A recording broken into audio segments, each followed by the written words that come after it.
दोस्तों, होमोसेक्सुअलिटी एक ऐसी कंडीशन को कहा जाता है कि जब एक ही जेंडर के दो इंसान आपस में जिस्मानी रिश्ते बनाते हैं, यानी जब एक मर्द मर्द के साथ और औरत औरत के साथ फिजिकल रिलेशन बनाते हैं तो उसको ही होमोसेक्सुअलिटी के नाम से जाना जाता है। इन दोनों एक्टिविटीज़ को अलग अलग लेस्बियन और गे के नाम से भी डिफाइन किया जाता है।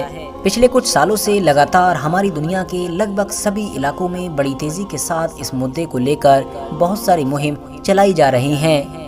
ख़ास तौर से इस मुहिम का असर वेस्टर्न कंट्रीज़ में बहुत ज़्यादा देखने को मिलता है। इस तरह की सभी मुहिम का मेन मकसद ये है कि इस तरह के लोगों को भी बिल्कुल उसी तरह के हुकूक यानी राइट्स दिलाए जाएं कि जिस तरह के राइट्स एक आम जोड़े को हासिल होते हैं। यानी इन मुहिम चलाने वाले लोगों का ये मानना है कि जिस तरह से एक मर्द और औरत से मिलकर बनने वाला जोड़ा दुनिया में हर जगह आज़ादी के साथ रहता है, शादी करता है, ज़िंदगी गुजारता है और फिजिकल रिलेशन बनाता है, बिल्कुल इसी तरह की ही हर आज़ादी इन लोगों को भी मिलनी चाहिए। दुनिया के हर इलाके में ये लोग न सिर्फ जोड़े में रह सकें बल्कि शादी भी कर सकें।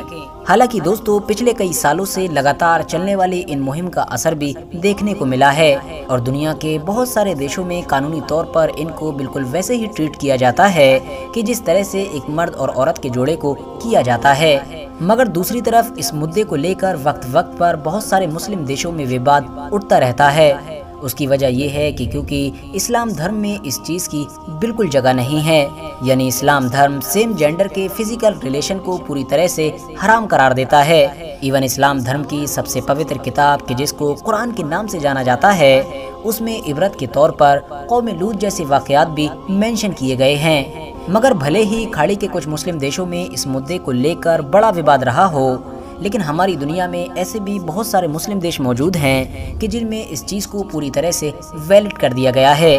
कहीं पर इन लोगों को सिर्फ फिजिकल रिलेशन बनाने की इजाज़त है तो कहीं पर तो इनको शादी करने की भी इजाज़त दे दी गई है।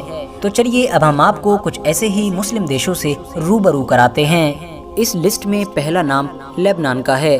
आपको बताते चलें कि सन 2014 के दौरान वहाँ के हाई कोर्ट के एक जज ने लेबनान के कॉन्स्टिट्यूशन से आर्टिकल 534 को हटाते हुए होमोसेक्सुअलिटी यानी हमजिन्स परस्ती को जुर्म की लिस्ट से बाहर कर दिया था और तब से लेकर आज तक वहां पर अब इस चीज़ को एक जुर्म नहीं माना जाता है, बल्कि बाद में इस तरह के सभी लोगों को सारे राइट्स भी दे दिए गए थे और आज के दौर में इस खास कैटेगरी के लोग अपनी बिल्कुल ऐसी ही ज़िंदगी गुजार सकते हैं कि जिस तरह की ज़िंदगी एक मर्द और औरत का जोड़ा गुजार सकता है, यानी इनको भी सारे ही राइट्स दिए गए हैं। इस लिस्ट में अगला नाम तुर्की का आता है।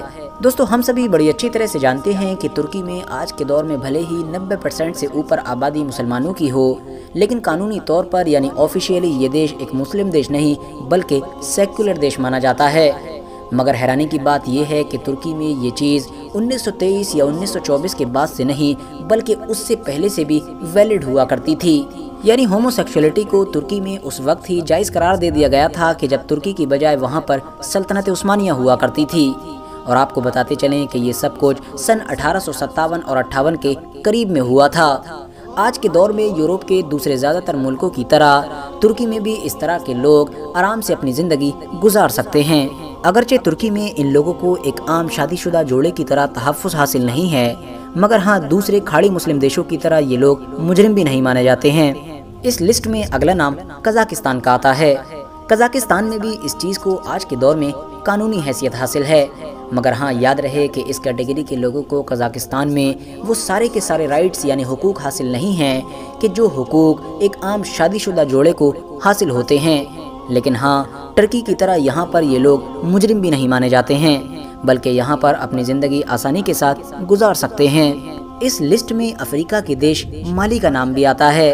वैसे तो माली के कॉन्स्टिट्यूशन के अकॉर्डिंग होमोसेक्सुअलिटी को एक वैलिड एक्टिविटी माना जाता है, यानी एक कानूनी काम है और इस तरह के काम करने को कोई गलत नहीं माना जाता है। मगर वहाँ के कल्चर, वहाँ के ट्रेडिशन और स्पेशली वहाँ के रिलीजन की वजह से इस चीज़ को सोसाइटी में गलत नज़रों से देखा जाता है। यही वजह है कि कानूनी तौर पर वैलिड होने के बावजूद भी वहाँ पर इन सब चीज़ों का चलन बहुत कम देखा जाता है। इसके अलावा वहाँ के कॉन्स्टिट्यूशन में कोई ऐसी चीज़ भी मौजूद नहीं है कि जो कानूनी तौर पर इस तरह के लोगों को हिफाजत की गारंटी देती हो। इस लिस्ट में अगला नाम भी अफ्रीका से ही है और वो नाम है नाइजर।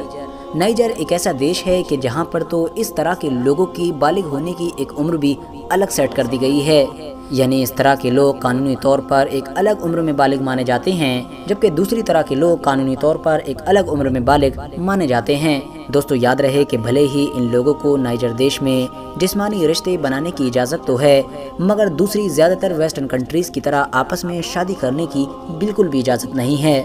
इस लिस्ट में अगला नाम उस देश का है कि जो मुस्लिम आबादी के हिसाब से दुनिया का सबसे बड़ा देश है, यानी इंडोनेशिया।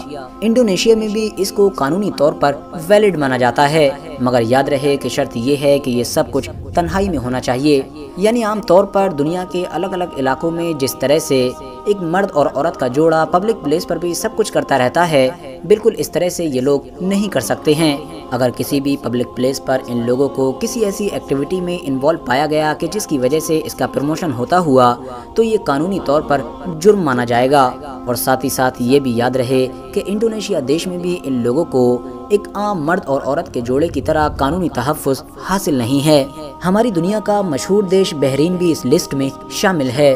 बहरीन एक ऐसा देश है कि जहां की लगभग 70% या इससे भी ज़्यादा की आबादी मुसलमान है। 1976 से ही लगातार इस देश में भी होमोसेक्सुअलिटी को वैलिड करार दे दिया गया है, मगर हाँ याद रहे कि इस देश में एक उम्र भी तय की गई है। उस उम्र से ऊपर के लोग ही इस चीज़ में इन्वॉल्व हो सकते हैं। अगर इससे कम उम्र के लोग इस एक्टिविटी में इन्वॉल्व पाए गए तो उनको कानूनी तौर पर मुजरिम माना जाता है और उनको सज़ा भी दी जाती है। इस लिस्ट में अगला नंबर अल्बानिया का है। अल्बानिया एक ऐसा देश है कि जिसकी लगभग 65 से 70% आबादी मुस्लिम आबादी है, मगर याद रहे कि लोकेशन के एंगल से ये देश एक यूरोपियन देश है। आपको बताते चलें कि अल्बानिया में भी 1995 में इस चीज़ को कानूनी तौर पर वैलिड करार दे दिया गया था और वहाँ पर भी इस चीज़ को करना एक जुर्म नहीं माना जाता है। इवन अल्बानिया तो यूरोप के उन देशों में शामिल है कि जहाँ पर इस तरह के लोगों को कानूनी तौर पर स्पेशली तहफ़्फ़ुज़ दिया जाता है। इतना ही नहीं, यहाँ पर इस तरह के लोगों को फुल राइट्स हैं। जिस तरह से एक मर्द और औरत जोड़े में रहकर अपनी शादीशुदा ज़िंदगी गुजार सकते हैं, बिल्कुल इसी तरह से ये लोग भी अल्बानिया के अंदर शादी करके अपनी ज़िंदगी गुजार सकते हैं। दोस्तों अगला नंबर है अज़रबैजान का। अज़रबैजान की गिनती भी आज के दौर में दुनिया के मशहूर मुस्लिम देशों में की जाती है। यहाँ पर भी ये चीज़ कानूनी तौर पर जायज़ मानी जाती है, मगर हाँ याद रहे पिछले कुछ मुस्लिम देशों की तरह इस देश में भी इस तरह के लोग फिजिकल रिलेशन तो बना सकते हैं, मगर शादी नहीं कर सकते हैं, क्योंकि अगर वो ऐसा करेंगे तो ये चीज़ कानूनी तौर पर वैलिड नहीं मानी जाएगी और ना ही उनका मैरिज सर्टिफिकेट और इस तरह की दूसरी चीज़ें बन सकेंगी। फिलहाल दोस्तों आज की अपनी वीडियो को हम यहीं पर ख़त्म करते हैं। वीडियो पसंद आने पर न सिर्फ वीडियो को लाइक करें बल्कि अपने फ्रेंड्स के साथ भी ज़रूर शेयर करें और इसी तरह की नॉलेजेबल और हिस्टोरिकल वीडियोस हमेशा देखने के लिए हमारे इस चैनल को सब्सक्राइब करके साथ ही में बेल आइकन को भी प्रेस कर दें।